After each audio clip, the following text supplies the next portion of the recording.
Hey guys, Dr. Rebecca Warren here. And so I was actually preparing to send out some emails to my coaching clients and put some notes in for my community group. But I was like, wait, I have to make a video because this morning I realized that 2025 will be 20 years since my thyroidectomy. 20 years after I removed a vital organ. 20 years after making such a big medical decision that I did not understand the weight of that medical decision. 20 years that my life completely changed, both in regards to my health and what that would look like for the rest of my life, but also in my career path. How I ended up here and why I do what I do is because of what happened to me 20 years ago. And in the last few years, I coach people from, thyroid hormones, sex hormones, fertility, healing after thyroidectomy. But it's been an influx of people that have been wanting to work with me post-thyroidectomy. And I really feel blessed that I can help encourage and pour into and walk with so many men and women that are lost. Doesn't matter the age. You could be 19, you could be 50. The fact that there's so little education and explanation and so little explaining how big of a decision this is, it's shocking. It's truly shocking. Cutting out thyroid, they're making it seem like it's no big deal. And it's the biggest deal in the world. So, what I want to share with you is the 5 biggest things that I have learned the last 20 years. And more people are getting their thyroid removed. And these are the 5 things I wish I could just give to you. I wish I could give you all of my knowledge and wisdom, both in my personal life and in my clinical life. I wish I could just give it all to you for a lot of you guys that are starting off this journey 5, 10, 15 years in. I wish I could just give it to you. But I'm going to try to explain it here for you. So let's start with number 1. Number 1 is how little doctors know and understand what to do with someone without a thyroid. Plain and simple. Again, I have a unique perspective with the men and women that I work with because I don't have a thyroid.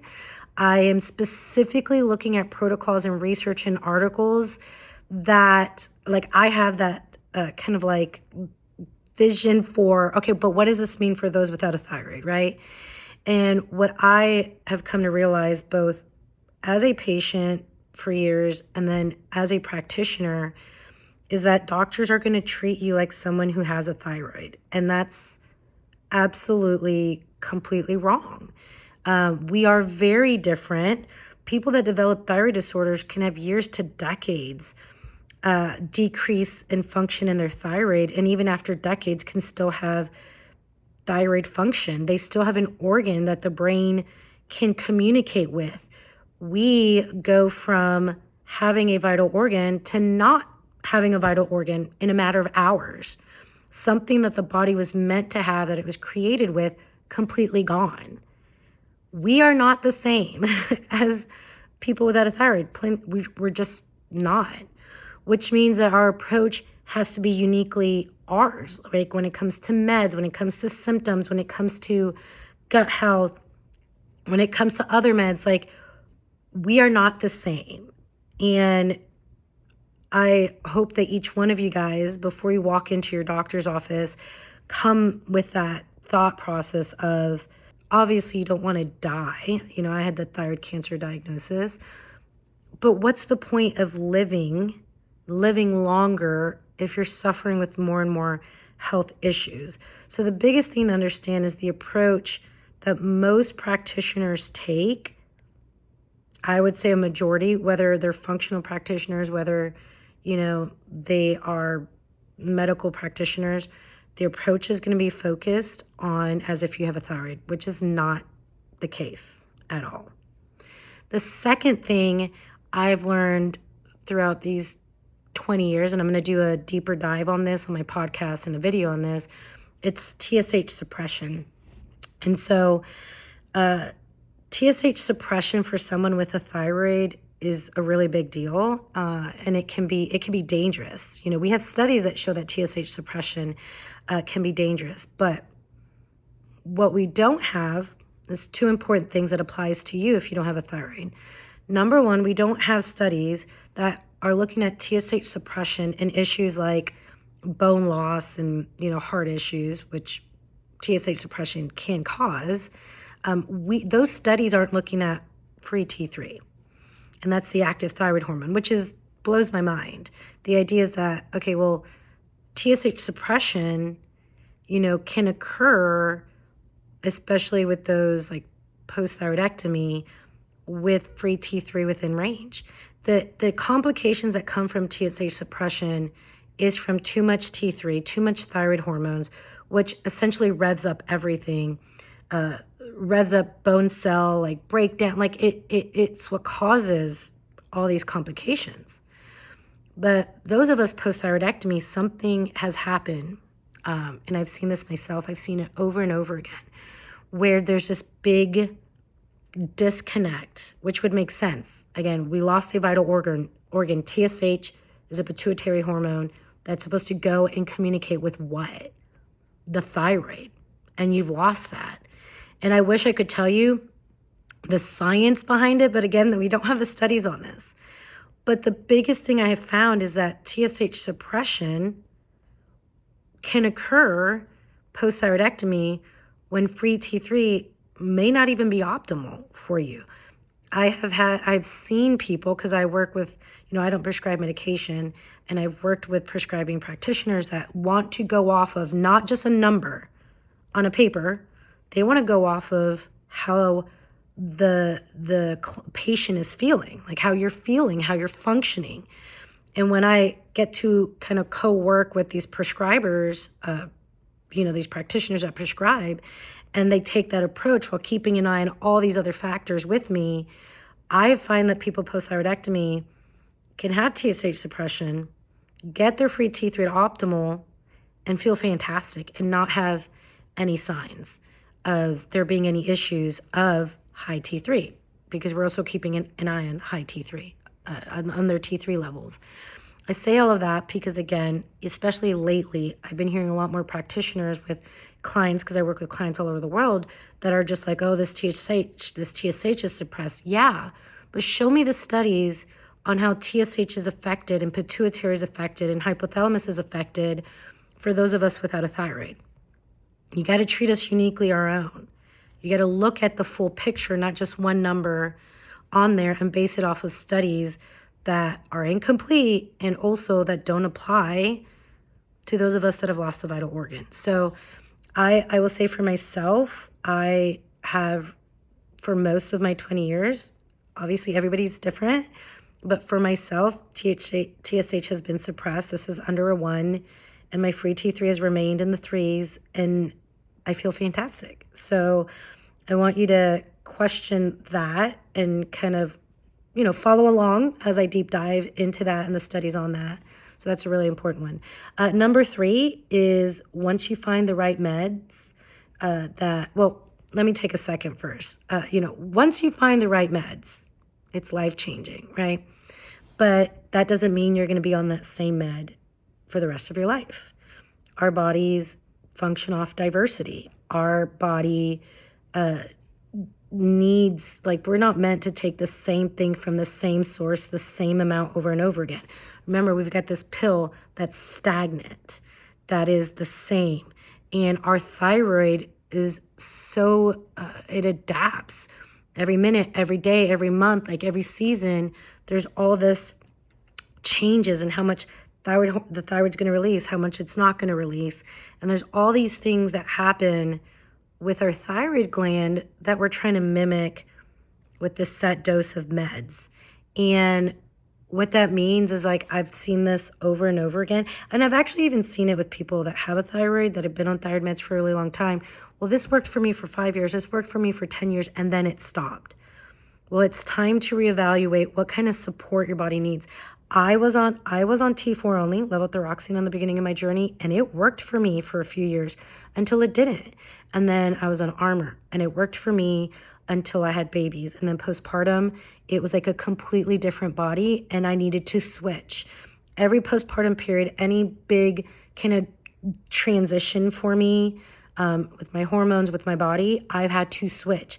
And it's the craziest thing because doing something as simple as changing the type, the brand, like who makes it, I've seen significant changes. And I see that too with my coaching clients when they reach kind of like a wall where it's like, okay, now it's time to change, which is why it's really important to have a practitioner that is going to listen to you, that is going to work with you as an individual, not just a black and white lab test and then write you off. Finding the right practitioner to walk with you. As a functional practitioner, like, this is just a little side note, it's not one of the points. Like, when you go into your medical doctor's office, you need to go in there with the understanding that they're going to be good at what they're good at what they're comfortable with, at what they're exposed to. That's why you have this huge other world of functional, practitioners that do what they do, so that when you want to look at what it looks like to get your whole body well, to get your hormones balanced, to heal from what caused your thyroid to be dysregulated, to heal from all your seasons of being hypothyroid after losing your thyroid, you go to people that know how to do that. Like, that's why I do what I do, because I specifically, my clients, the people in my community group, my membership program, they know how to go in and talk with their doctor, and they can establish what their doctor can help them with, and everything else I can help them with. So being aware of that, right? Being aware and understanding that you have to be well educated and informed. You got to start understanding your labs. Honestly, that could have been an extra point right there, but I had to put that in there because I'm like, it's just so important. Now, number 4, when changing thyroid meds, type of thyroid meds and all of that, it takes time to find the right dose. I've had people that need to change their meds, and their doctor will put them on something, and they'll like kind of send them on their way and check in with them in 8 weeks, 90 days. And it's like, well, no, like, you might have to tweak. There's not going to be a linear conversion. Like, if you're going from Synthroid to Armour, if you're going from Armour to NP, like if you're doing Tyrosint, you have to find the right dosing for you, which takes tweaking. And so I've had people go from Levo, and they ask their doctor for like a natural desiccated thyroid hormone, and their doctor's like, oh, this isn't going to work. Well, the doctor doesn't increase them enough. Like, if you need a good amount, because your labs and your symptoms show that, but they are increasing little by little every 6 weeks, that's months of feeling like crap. And then you believe that it doesn't work for you. And that's not the case. It's because it's not being dosed right. So, when I've had to change my meds, I'm tracking my basal body temperature. I am, getting blood work done regularly. I am paying attention to how I feel, and I'm taking care of my body as a whole. What that also means is there are cofactors that are going to make you feel like you're hypothyroid when in actuality you're not, like low iron and ferritin and B12 and B9, insulin issues, like menstrual issues. There's other things that you might think, oh, I'm not optimal, when in actuality you've got to address these other stuff as well. So looking at, optimizing your thyroid hormones has to do with like understanding you have to get tested regularly. You should be tracking your data, and you should be increasing according to your particular needs. And also understanding that if you're iron deficient, B12 deficient, your cortisol is a mess, that could be why it feels like you're not on the right amount. When in actuality you are. You have to look at the body as a whole. The thyroid, or that area of the thyroid, where since you don't have a thyroid anymore, it's affected by so much more in the body. The final point is this. Living without a thyroid does not have to suck. I've done videos on this. You shouldn't be suffering. I am real. It makes your life a little harder. It does make your life harder. I go through seasons where especially postpartum, where I have all this influx of hormones in my body, I will gain all this weight. I have to change my thyroid hormones, and then I have to start over. And that's just how it is, right? However, I am so tired of seeing so many people suffering. Like, so many of you guys are suffering post-thyroidectomy, and it should not be like that. You can have a beautiful, full, like healthy, increased quality of life without a thyroid, dependent on thyroid meds. It is absolutely possible, but it's not going to happen unless you draw a line in the sand like I did and say, okay, I have to be well educated. You are your best advocate. No one's going to care as much as you because you live in your body. You need to start understanding your labs. I've had people that have symptoms. I have a healing after thyroidectomy, like a free Facebook group, and people on there like all these symptoms. And I'm like, but what about your labs? And they'll say, well, my doctor doesn't want to order them. And I'm like, this is your life. This is your mental health. This is your physical health. This is everything. Your doctor doesn't want to look into it and you have all these symptoms. Why are you waiting for them to say yes? Once you walk out that door, they're not thinking twice about you while you're suffering every day because your thyroid hormones are not optimal. Remember, you don't have a backup system in place without a thyroid. Those that have thyroid, if conversion isn't optimal, the thyroid will step in and do that. You don't have that. You don't optimize your hormones, you're screwed. And I want you to understand that you deserve the best health possible. And that means you go in well-educated, well-informed, because shared decision-making, informed consent in the medical system, it requires you to know what's going on. And you don't need to be an expert. Like, you don't need to go off and know everything tomorrow, but you have to kind of change your thinking and know, okay, I need to start learning and I need to start advocating for myself because you're worth it. So those are the 5 things. There's probably so much more, but that's what I wanted to share with you guys. If this was helpful for you, please follow. I'm excited to release a lot more healing after thyroidectomy content, especially as my 20th year anniversary in 2025.